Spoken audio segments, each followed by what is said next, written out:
Bismillahirrahmanirrahim. Assalamualaikum warahmatullahi wabarakatuh.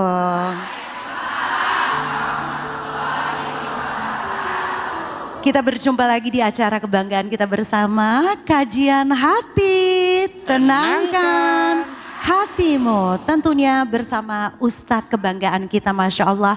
Assalamualaikum Ahilman Fauzi.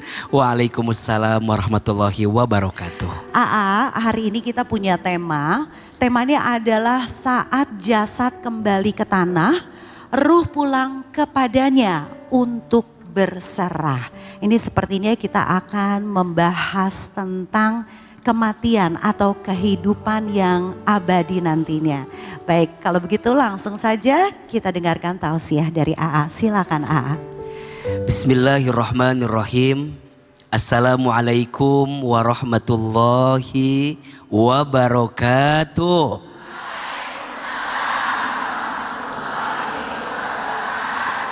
Bunda, bersyukurlah kita diciptakan oleh Allah menjadi seorang manusia. Karena manusia itu tidak lantas hadir begitu saja, tapi ternyata ada proses yang panjang yang sudah dilewatinya dan juga akan dia lewati setelah dia hidup di dunia. Manusia terlahir dari setetes air mani yang hina. Kemudian manusia itu disimpan di sebuah tempat namanya rahim. Kemudian berjalannya waktu, di usia 4 bulan dalam kandungan, Allah hembuskan ruh kepada dirinya. Kemudian Allah bertanya kepadanya, alastu birabbikum? Qalu bala syahidna. Apakah engkau mengakui aku adalah Tuhanmu? Kemudian kita menjawab, tentu ya Allah, aku mengakui engkau adalah Tuhanku. Maka dari situ kemudian manusia dibentuk dengan bentuk yang sempurna. Sampai di usia 9 bulan dalam kandungan, manusia dikeluarkan dari rahim ibunya. Maka nanti setelah itu manusia hidup di dunia. Setelah dunia kemudian manusia melewati lika-liku ujian dunianya. Termasuk manusia menikmati nikmat yang Allah berikan kepadanya. Sampai nanti dia bertemu dengan kematiannya. Masuklah dia ke alam kuburnya. Hiduplah di alam barzahnya. Kemudian nanti dia bertemu dengan alam kehancurannya, hari kiamat. Setelah itu kemudian manusia dibangkitkan, kemudian kelak dikumpulkan, kemudian ditimbangkan, kemudian dihitungkan, kemudian diberikan pertolongan, sampai nanti tempat ujungnya adalah akhirat, surga dan nerakanya. Maka kalau boleh kita sederhanakan, setidaknya manusia itu akan mengalami 12 tahapan kehidupan. Ada berapa? 12. 1 alam ruh, 2 alam rahim, 3 alam dunia, 4 alam kubur, 5 alam kiamat, 6 alam dibangkitkan yaumul ba'ats, 7 alam dikumpulkan yaumul mahsyar, 8 alam ditimbangkan yaumul mizan, 9 alam dihitungkan yaumul hisab, 10 alam diberikan pertolongan yaumus syafaat, 11 alam diperjalankan di sebuah jembatan yaumus sirat, 12 alam ditentukan setiap amalan yaumul akhirah. 2 tempatnya, surga atau neraka. Yang pertama alam ruh, sudah kita lewati? Sudah. Yang kedua alam rahim, sudah kita lewati? Sudah. Yang ketiga alam dunia, sedang kita jalani, lewati. Kullu man 'alaiha fan. Setiap kehidupan di dunia ini apapun sementara. Besok, lusa, tahun ini, tahun depan dan tahun selanjutnya mungkin kita akan bertemu dengan kematian kita. Kullu nafsin dha'iqatul maut. Setiap yang bernafas, yang berjiwa pasti akan mati. Dunia tak lama, usia 60-70 pun itu sudah bagus. Sudah sangat sayang Allah dengan kita, betul? Karena kata Nabi, umur umatku itu antara 60 sampai 70 tahun. Maka yang namanya mati kepastian, yang namanya mati keniscayaan, mau tidak mau suka tidak suka, pasti kita akan bertemu dengan kematian. Siapa orang yang paling cerdas? Adalah orang yang paling siap menyiapkan bekal kematiannya. Dan dia yang paling banyak ingat tentang matinya. Kendaraan yang paling hebat untuk kita hanyalah keranda yang akan mengantarkan kita ke alam kubur. Dan ingat, cahaya yang paling terang saat di alam kubur adalah amal yang kita lakukan. Saat masuk nanti kematiannya, dia tinggal di alam kubur, kehidupannya disebut dengan barzah. Barzah itu artinya penantian. Apa yang mereka nantikan? Dua. Pertama, mereka menantikan kehidupan setelah alam kubur. Kenapa? Karena alam kubur itu lama sekali. Sempit, gelap, sendiri. Dan yang kedua, mereka menantikan amal yang mereka lakukan kemarin. Karena teman sejati ketika di alam kubur hanyalah amal. Kata Nabi SAW, "Idza mata ibnu Adam, inqata'a amaluhu illa min thalasin." Ketika manusia meninggal, terputus semua amalnya kecuali 3 perkara. Yang pertama, shadaqatin jariyatin. Yang kedua, aw ilmin yuntafa'u bih. Yang ketiga, waladin sholihin yad'ulah. 1, sedekah jariyah. 2, ilmu yang bermanfaat. 3, anak soleh yang mendoakannya. Maka selama hidup, jadilah orang baik. Selama di dunia, teruslah bersikap baik. Karena percayalah, pada akhirnya hanyalah kebaikan kita yang akan menjaga kita dan menerangi cahaya kubur kita. Ruh ini titipan dari Allah. Jasad ini titipan dari Allah. Saat kita mati, jasadnya dikubur di bawah tanah. Tapi ruh dan hatinya kembali kepada Allah. Mudah-mudahan Allah sayangi dan cintai kita semua. Amin ya rabbal alamin.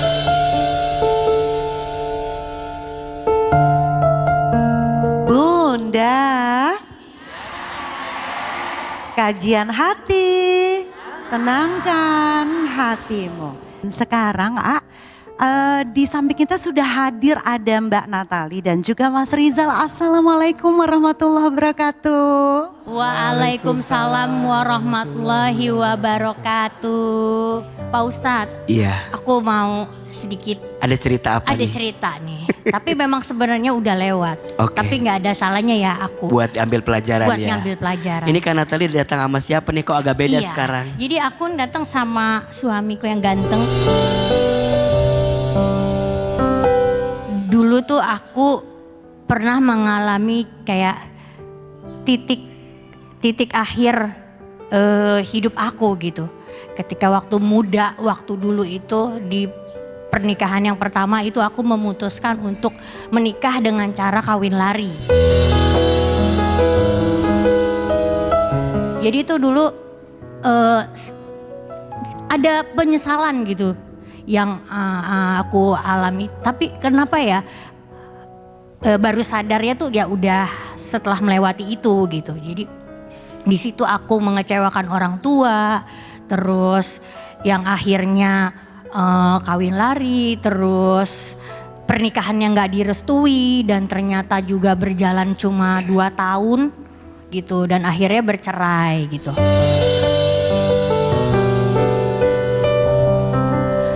Jadi di situ kayaknya aku gak bisa banget dibilangin gitu, terus kayak mengecewakan orang tua terus gitu, kayak menyakiti hatinya gitu. Di tahun 2017 ketika aku kehilangan mamaku, beliau meninggal di tahun 2017 ya. Jadi di situ aku terpuruk juga sih, down gitu, karena aku merasa kehilangan orang yang paling aku sayang gitu.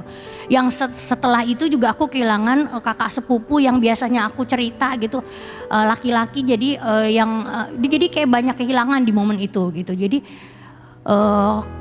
kok sedih banget ya Allah gitu. Maksudnya harus kayak orang-orang yang deket yang harusnya biasanya nemenin aku tuh nggak ada gitu, diambil sama Allah gitu. Setelah dari pernikahan yang pertama itu kan aku menjadi single parents ya. Jadi, nah di situ deh aku menjalani suka dukanya sampai akhirnya aku ketemu sama suami aku. Jadi Gimana kalau boleh tahu ceritanya? Jadi itu cerita sebenarnya ini temennya teman aku kan. Oh. Ya teman-teman pas dikenalin gitu, ih kok yang ini ganteng ya, cie. Jadi gitu loh maksudnya, terus kan ya namanya juga teman-teman ngobrol. Ini asik diajak ngobrol, terus kayak yang udah mulai baper nih ya. Jadi ngobrolnya udah mulai, ini gue udah punya anak, udah punya ini, masuk cerita ke lebih kayak gitu. Nah bapak ini ngedengerin aja gitu orangnya. Lama-lama aku yang minta nomor teleponnya Pak Ustadz. Wah. Alhamdulillah sampai sekarang, maksudnya kita udah menikah, sudah menjalani pernikahan selama 19 tahun. Masya Allah tabarakallah. Dan masih bertahan sih Pak Ustadz, alhamdulillah.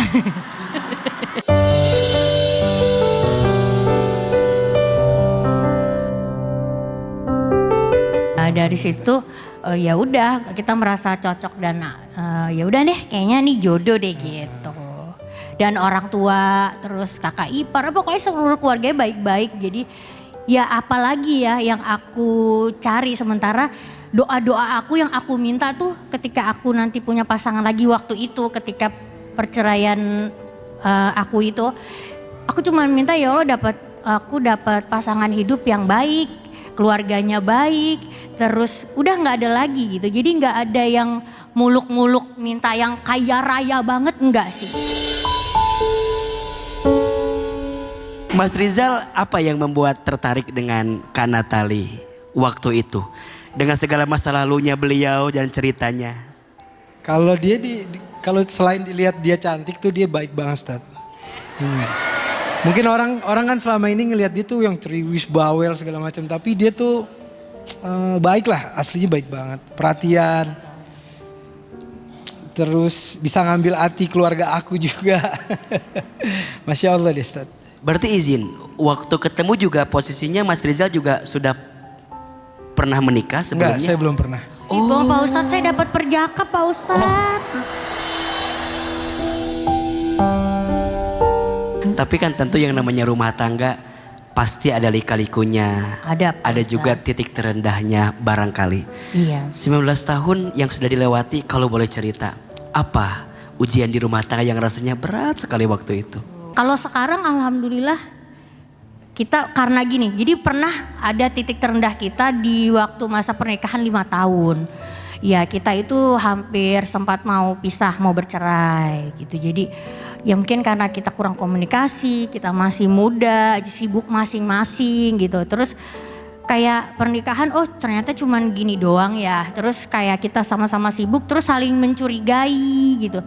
Yeah. Terus gak ada obrolan buat gimana ngebesarin anak tuh kayak kesannya tuh kita udah tahu, oh kamu tuh nanti nikah harusnya begini-gini, tapi gak diomongin. Terus pikiran suami, oh istri tuh nikah harus begini-gini, sementara itu gak diomongin dan kita gak ngejalanin, gak ada diskusi. Terus tiba-tiba karena kita sibuk, kita langsung ngerasa, wah kurang menjadi imam yang baik nih jadi suami. Sementara itu kita nggak ngobrolin, nggak didiskusiin gitu. Kayak ngerasa udah harus tercipta sendiri gitu. Sementara gara-gara itu kita jauh, gara-gara itu kita kurang komunikasi dan mungkin ada hal-hal lain yang bikin kita tuh jadi nggak deket gitu. Jadi waktu itu kita sempat mau pisah ya gitu. Sempat mau pisah. Terus akhirnya apa yang membuat bertahan sampai saat ini? Kita ngelihat anak-anak gitu. Terus Jadi sama-sama saling koreksi ego masing-masing ya. iya betul. Jadi kita mungkin kayaknya dua-duanya punya salah, jadi ya udahlah kita sama-sama memperbaiki.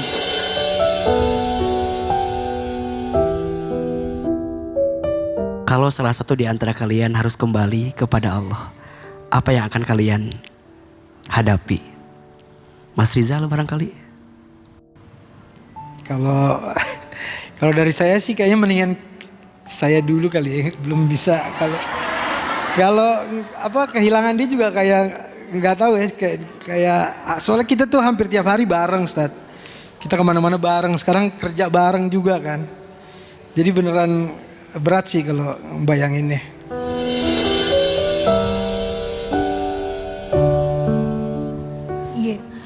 Sebenarnya ada Pak Ustadz, karena aku tuh kemarin-kemarin kan selalu mikirin yang aku kehilangan orang yang aku sayang buat temen curhat.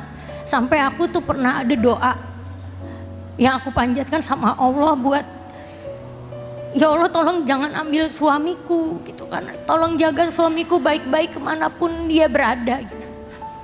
Begitu juga anak-anakku gitu. Jadi kayak terlalu berlebihan gitu rasa takutnya.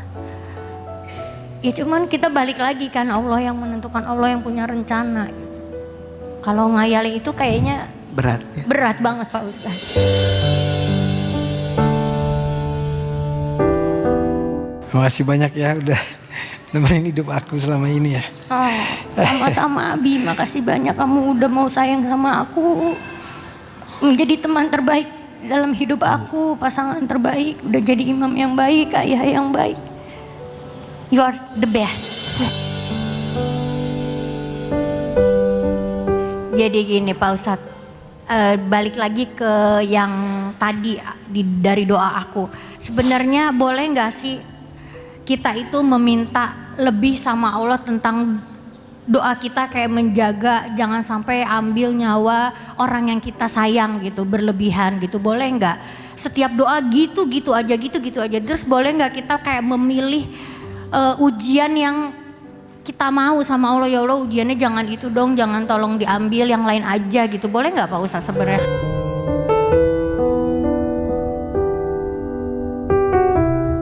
Pertanyaan saya, ada gak saran dari Ustadz supaya jangan kita tuh gampang ngambil keputusan untuk bercerai lah. Masya Allah, bagus sekali pertanyaannya. Bunda, ada 3 hal yang ingin coba Ahilman sampaikan. Yang pertama tentang doa. Doa itu meminta, bukan memaksa. Doa itu meminta, bukan memaksa. Boleh nggak kita minta sesuatu sama Allah? Boleh. Tapi harus ingat, apa yang kita minta belum tentu baik untuk kita. Tapi apa yang Allah beri itu pasti baik untuk kita. Karena Natali bertanya, Aa boleh nggak aku doanya nggak mau kehilangan orang yang aku cintai? Boleh. Tetapi kita harus ingat, pada akhirnya hidup ini pasti akan kembali kepada Allah. Inna lillahi wa inna ilaihi roji'un. Sesungguhnya semua milik Allah dan sesungguhnya semua akan kembali kepada Allah. Maka daripada meminta, jangan ambil apa yang aku cintai, lebih baik doanya, ya Allah mampukan aku menyayangi, mencintai, menjaga apapun yang kau titipkan kepadaku sebelum engkau nanti panggil kembali atau ambil kembali. Itu lebih bijak dan lebih baik doanya. Karena kadang mohon maaf, kita itu akan ngerasa kehilangan saat apa yang berada dengan kita sudah pergi dari kita. Betul gak? Tapi waktu ada, kadang-kadang kita sia-siakan. Maka ingat ya, ketika ada masalah di rumah tangga, belajar untuk melapangkan hati. Ingat ada satu fase kita berpisah dengan pasangan kita. Mumpung masih bersama, jaga erat-erat, pegang baik-baik. Karena kita tidak pernah tahu, mungkin kebersamaan ini akan Allah selesaikan. Maka selagi bersama, minta sama Allah. Mampukan aku ya Allah untuk menjaga titipanmu kepadaku sampai nanti engkau kembali ambil apa yang kau titipkan kepada diriku. Maka doa itu kan meminta, bukan memaksa. Teruslah berdoa, teruslah meminta, maka disitulah engkau akan mendapatkan kebaikan. Yang kedua, rumah tangga jangan lepas dari doa ya Bunda. Ingat ya, kita gak bisa ngawasin pasangan kita 24 jam. Yang bisa ngawasin siapa? Allah. Kita juga gak bisa ngejaga pasangan kita 24 jam. Yang bisa ngejaga siapa? Allah. Maka kita minta sama Allah, ya Allah, dimanapun pasanganku, titip dia dalam perlindunganmu, titip dia dalam penjagaanmu. Kenapa doa menjadi penting? Doa itu seperti payung.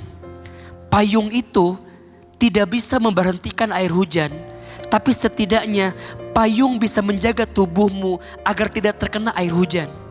Itulah doa. Doamu tidak lantas membuatmu lepas dari ujian. Tapi setidaknya doamu bisa menguatkan hatimu ketika menghadapi ujian. Maka doa istri itu mustajab, Masya Allah. Bunda, jangan lepas doakan suamimu. Ayah, jangan lupa minta doa daripada istrimu. Karena boleh jadi yang membuatmu hebat bukan pekerjaanmu, tapi doa istrimu yang kuat. Bunda juga sama, minta doa suami itu harus. Karena ridhonya suami adalah pintu surga untuk seorang istri. Maka doa itu menguatkan, tapi kebersamaan juga itu juga menguatkan. Terakhir, Mas Rizal tadi bertanya terkait dengan menjaga rumah tangga. Maka dua hal yang harus diisi, iman dan ilmu. Rumah tangga itu diuji wajar atau tidak? Wajar. Ada ujian tidak? Ada. Tidak ada rumah tangga yang baik-baik saja. Karena rumah tangga sakinah bukan yang tidak ada masalah, tapi yang bisa mengambil hikmah di balik masalah. Maka teruslah berbenah, teruslah bersama selagi masih diberikan kesempatan bersama. Karena yang namanya perpisahan itu pasti ada. Betul? Ada 3 wasiat Jibril kepada Nabi Muhammad SAW. Yang pertama, Ishma syi'ta fa innaka mayyitun. Hiduplah kamu semaumu, tapi ingat kamu akan mati. Yang kedua, wa ahbib man syi'ta fa innaka mufarikuh. Cintailah orang yang kamu cinta, silahkan. Tapi ingat kamu akan berpisah dari orang yang kamu cintai. Dan yang ketiga, wa'mal ma syi'ta fa innaka mazyun bih. Lakukan yang ingin kamu lakukan, tapi ingat kamu akan diminta pertanggungjawaban. Di rumah tangga, jangan menjadikan perceraian sebagai pilihan pertama saat menghadapi persoalan. Maka para suami jangan mudah mengucapkan kalimat talak, dan para istri jangan mudah meminta pisah kepada suami ketika ada masalah. Lewati, jalani, nikmati setiap ujiannya, karena biasanya setelah badai ada pelangi. Setelah luka ada cahaya, dan setelah sesuatu yang menyedihkan mungkin akan Allah siapkan kebaikan. Maka Mas Rizal, Kak Natali terus memperbaiki rumah tangga ini. AA juga semua, dan semua yang hadir juga sama. Percayalah, rumah tangga itu adalah tangga berharga untuk bisa menggapai surga. Maka selama di rumah tangga, jadikan jalan untuk bisa masuk ke dalam surga. Berbuat baik kepada pasangan, pahalanya surga. Tapi berbuat buruk kepada pasangan jadi dosa. Belajar minta maaf kalau menyakiti. Belajar memaafkan kalau disakiti. Tidak ada rumah tangga yang sempurna. Yang ada hanyalah saling menyempurnakan ketidaksempurnaan yang ada di rumah tangga kita. Mudah-mudahan Allah jaga rumah tangga kita semua. Amin ya rabbal alamin. Sempat sedih sih ya. Waktu itu kita ada waktu ya. Kita sih ngomongnya mau cerai waktu itu. Tapi ya kita udah mau coba urusin masing-masing ya Bia. Tapi balik lagi kita kayak sakit hati tapi kayak sayang gitu. Akhirnya kayaknya kita nggak mau langsung buru-buru ngambil keputusan. Udah deh gini deh, kita ngobrol yuk. Gimana Cari nih? solusinya gimana? Cari solusi. Terus sama-sama diniatin mau berubah. Minta maaf. Kekurangannya apa nih? Ini kayaknya gue di sini, kamu di sini gitu. Jadi kayak iya, aku maunya begini, koreksi, introspeksi gitu.